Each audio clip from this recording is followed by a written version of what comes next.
Hello, thank you for watching Howard B. Schwa. This is a poem about a fake presidential administration. Enjoy. They stitched a capital from cardboard and light, folded the oath like a napkin at a show, raised a podium lacquered with borrowed gold, and taught the cameras how to smile on cue. They hung a map of promises on the wall, and traced all the places they would never visit. The towns with rusted signs, the kitchens with time-worn hands, the schools with coats on the back of every chair. Every morning, a parade of gestures, hand on heart, a vow on a velvet tongue.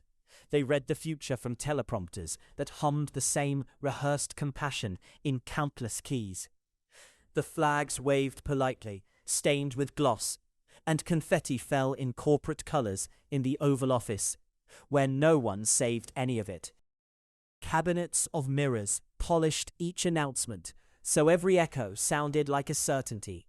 They appointed ministers of phrase and pageantry, armored in talking points that gleamed bright and light. Behind the curtains, the clockwork whispered, profits pivot, alliances bargain, polling numbers breathe. They signed treaties with signatures that shimmered, ink that tasted faintly of press releases and sugar. Hospitals were promised wings of marble and air. What arrived was a list and a ledger, folded tight. They promised to mend the bridges. They repaired the script and left the bridges to rust in silence, humming histories. There were nights when lanterns in kitchen windows flickered like questions nobody answered. Children learned to spell tomorrow by watching screens, where tomorrow always smiled and never came. Old men with calloused palms kept waiting at the bakery, counting coins like rosaries, whispering names that had slipped. Still, they loved the stage. They loved applause, the cadence of agreement that shaped their shadows. When storms came, they opened one umbrella for the cameras and unrolled paper towels of excuses for the rain. They appointed a poet to write about healing, and his verses became wallpaper, pretty, thin, and forgettable.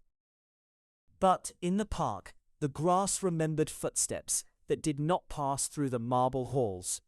A woman who had lost 2 jobs door-dashed from thrift store yarn, and a boy taught his sister to read between the advertisement.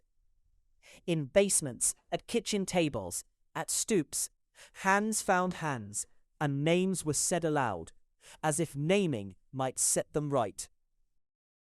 The administration of paper flags kept speaking of light, but light is not a promise you can fold into your sleeve. It is a thing that spills. It touches gutters, hands, and breath. One quiet dawn, as the turning of a page, someone stood, not to cheer nor to curse, but simply to count the cost. They counted bridges, medicines, the hours paid in full, the hours stolen.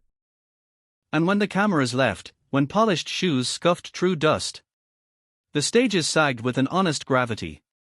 The teleprompters blinked like sleepy eyes, and the gilding softened into ordinary metal. Outside, the people began at last to rearrange their furniture of need, to light their own lamps, to write new addresses on the map. The paper flags still fluttered for a while, a testament to a season when voices could be gilded. But, hope unpolished, unruly learned the names of the work. And in that learning there was a quiet revolution. Not of thunderous crowns, but of steady hands. Not of slogans, but of the slow, bright business of repair.